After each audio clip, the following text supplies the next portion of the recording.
What's up, guys? It's Carson from Toxic Gaming, back here again with some good old PIC as we go doing our off season, doing a little thing.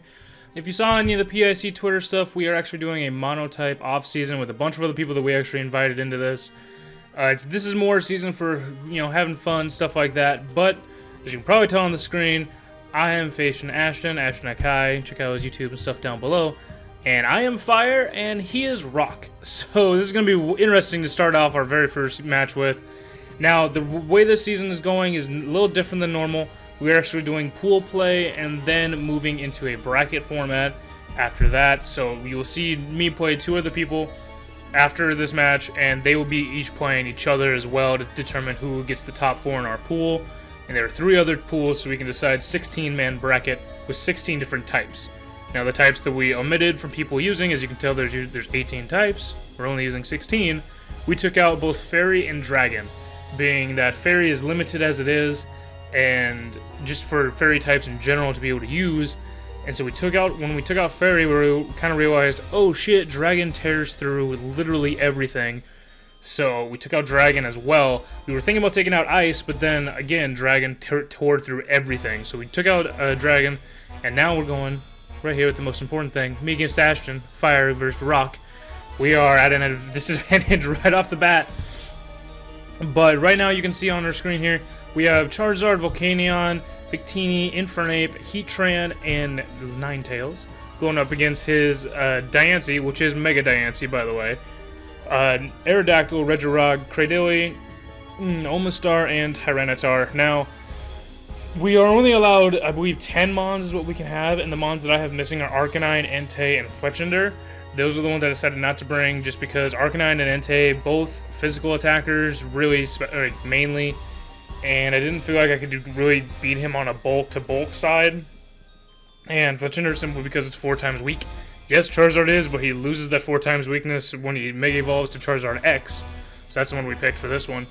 And my team is a little interesting. There's not going to be a formal team builder for these matches, but Charizard is who we're actually going to lead off with this round.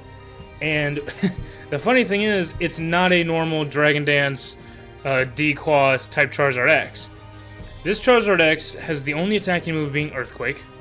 Then he has Willow, Roost, and Defog, being able to really get rocks away. He was my only real option for a defogger of any type of hazard control at all. And so I knew if I could send him out first, whoever he was going to send rocks or send out first, they were going to take a turn to set up rocks. So I knew I could surprise him, defog him away with Charizard out there, and then Earthquake to hit things, and it would be like, what the hell is going on? He's throw him off his game right in the beginning, burn his original threats, things along that nature. Now we have Charty Berry, Volcanion to be able to take any Stone Edge that we could and fire back with Steam Eruptions, anything along those lines. Is basically what a Volcanion's here to do. I believe it has Flamethrower just because we have Ninetales on the team, but mainly Volcanion's able to take a Stone Edge from anything and fire back and kill it.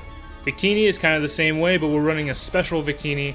I believe with Sub was the right set, and then like Focus Blast, Psychic, and Energy Ball for the gold Omastar. And this Victini is as well Charty Berry to take a hit and then fire back with a super effective special attack. We also have Black Belt Black Belt Infernape with Mach Punch, Close Combat, Low Kick, and I believe the last one was U-Turn in case I needed a U-Turn out. If I had it there, I like having U-Turn available for me.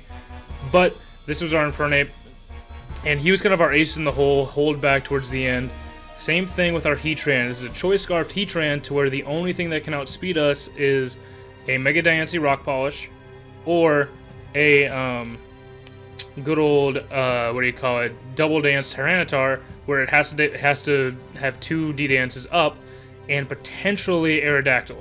Aerodactyl, it all mattered about if he was going to be Jolly, if he was going to be max speed, things like that. But we are Choice Scarf Heatran with Flash Cannon. Basically the only important move. I believe we have Earth Power, but we brought Flash Cannon mainly. And then a Life Orb, good old Life Orb, Solar Beam, Ninetales. Nice and well balanced. Get sent up if we need to. Try to counter some weather because he has a weather set on his team with the Tyranitar. And we're just going to get right into the match here. So he leads off with his Regirock, and I lead off with the Charizard X. I know he's going to set up rocks up first turn. So my first plan of attack is to burn him, so I can actually be a defensive Charizard X, which I am built as the way I'm built, take hits. He Thunder Waves me to slow me down. I get it, but this means now he's going to set up rocks. I'm going to defog him away. But I'm actually going to Earthquake him first. The Earthquake is basically what I'm going to use for any attacking moves, and I'm okay with it, and I'm okay with right now taking the Stone Edge, only taking 30%, and then defogging rocks away. And now I know he's going to set up rocks again, so I can either defog again or roost. And what I decided to do here, as he goes for the Stealth Rocks, gets him up, I decided to just try to go for roost, but I got paralyzed. So, what can you do? He's getting willowed down by that Willow Burn, gets another Stone Edge. I'm going to quick roost here because I need to have a good amount of HP before I can defog again, as now I'm slower and he can actually kill me with Stone Edges. He's going to keep going, firing off Stone Edges, trying to break through this Charizard. I defog, get those rocks away, and how it's going to go right now, he brings down to 10, and I'm like, okay, he's going to live one more turn of burn. He sets up rocks, I roost. I can get that myself back to full health. I probably should have defogged there, to be completely honest, then force him to set up rocks again. But yeah, right here, he switches out into the Aerodactyl right when I went for the defog. Again, Aerodactyl, I was very, very scared. I want to pause right here. I did not think he was substitute. I've tried a quick pause, didn't happen, but I went for Willow because I knew I could lift Stone Edges from this thing if he was Willowed. Did not know he was substitute. So immediately I go out into Ninetales, and basically this play for Ninetales, I just needed something to die because I really had no other options to bring in anything safely that could kill him. He probably had Earthquake, he had Unnerve, so my Charty Berries aren't going to be working. I didn't believe that Heatran would outspeed him by the way I speed calced it. I may have been wrong at the time, and I was like, okay, I can't have Heatran out here just throw him in, take and get killed by an Earthquake. So sadly, good old Vaporeon is going to get hit with a Stone Edge and die. I mean, Vaporeon's a Ninetales, kind of contradictory, but it's what had to happen. Next we have our Volcanion come out, and I'm like, okay, I can still break it, take the Stone Edge. Yes, my berry doesn't activate because of Unnerve, but I can take the Stone Edge, Steam Erupt, and kill his sub, get that out of here. And so I tried to just go for another one, and he Earthquakes. So now I see he has both the Edgequake combo, and I'm scared to bring in Heatran now for him being able to just kill me. I bring in Tyranitar to kind of bait him to go into the sub again, and I go into Victini. Again, this play probably should have gone into Heatran. I tried to bait the sub, and instead of going into Heatran where I should have, I went into Victini. I have no real good reason why at the time I clicked Victini, but I did. And so instead I get kind of lucky, pretty lucky. I live the Stone Edge, nice and live in 10%, and I'm able to actually land the Focus Blast and kill this sub. I have to now sack Victini off. There's no way I can bring in Heatran on the Earthquake. No way I can bring even Charizard X in to take the Earthquake. And so now I finally done what I should have done, easily, finally bringing in Heatran, and simply clicking Flash Cannon and killing it. I could have done that honestly 2 or 3 turns earlier. It's a little hindsight. I should have. Brings in his Omastar. Go for the Flash Cannon again. He lives, and then he Earth Powers. Heatran's gone. Heatran was just straight up gone. So what I decided to do now, bring in Infernape, my last line of defense, and I went for actually low kick here because I knew no matter what he brought in, it was going to either do heavy damage to where I could kill with close combat or kill, and I didn't want close combat damage. He brings in the Tyranitar. Now right here, this is where I was struggled. This is a point in the match where I was like, okay, I could potentially try to swing this back in my favor, or I lose completely to this Tyranitar. If it was Scarf Tyranitar, he hits a Stone Edge, I'm completely gone. I'm not going to go anything. But if I hit Mach Punch, I can do 2 Mach Punches back to back, and I'm able to get some damage off so I can bring in Charizard and kill it. If I went for close combat and he's Scarf and now it speeds me, I'm dead. Like, there's no point. I have a full health Tyranitar to face against a Charizard X that's only defensive. I'm not going to do well against it. So I felt like at the time, I probably should have gone for either low kick or close combat. They did the same amount of damage, but I thought he was going to be Scarfed. I have not asked him if he was or not, but I thought he was, and I go for the Mach Punch, trying to get as much damage. He has Chapel, so neither of the two moves would have killed him anyway, and so he kills Infernape. Last line of defense, good old Charizard X here. I just try to go for an Earthquake. He misses the Stone Edge, the hacks come into play, and I get paralyzed. Either way, it is what it is. We kind of even turn. He misses his second Stone Edge, though, and I'm able to go for Earthquake and almost knock him out. If I could have got that first Earthquake and then the second one, it would have been amazing. but Stone Edge doesn't kill me, and paralyzed.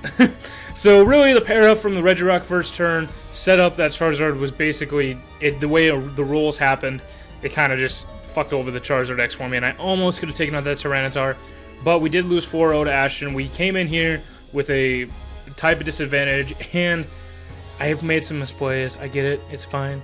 No big deal. This is off-season. This is just to have fun. We just wanted to see what it would be like to have something that's Monotype, and now we're going to be moving on to our next battle. I believe our next one is going up next week on Thursday against Evelyn, the Herdier Bremen. She's grass typing, so we should have a lot easier time with that. But if you guys enjoyed, go check out Ashton and his side of the battle. They're all going to be going up on Thursdays for PIC. Some teams may do team builders, some may not. It's all up to them. It's kind of just a fun off-season to get everybody into the mindset of actual going back into their own leagues. So go check him out. All links down below. If you guys like what you see, go ahead and hit that subscribe button, hit that like button, shit, you know what to do. But I'm Carson, and this is Toxic Gaming. And as always, you guys stay toxic. We'll see you guys.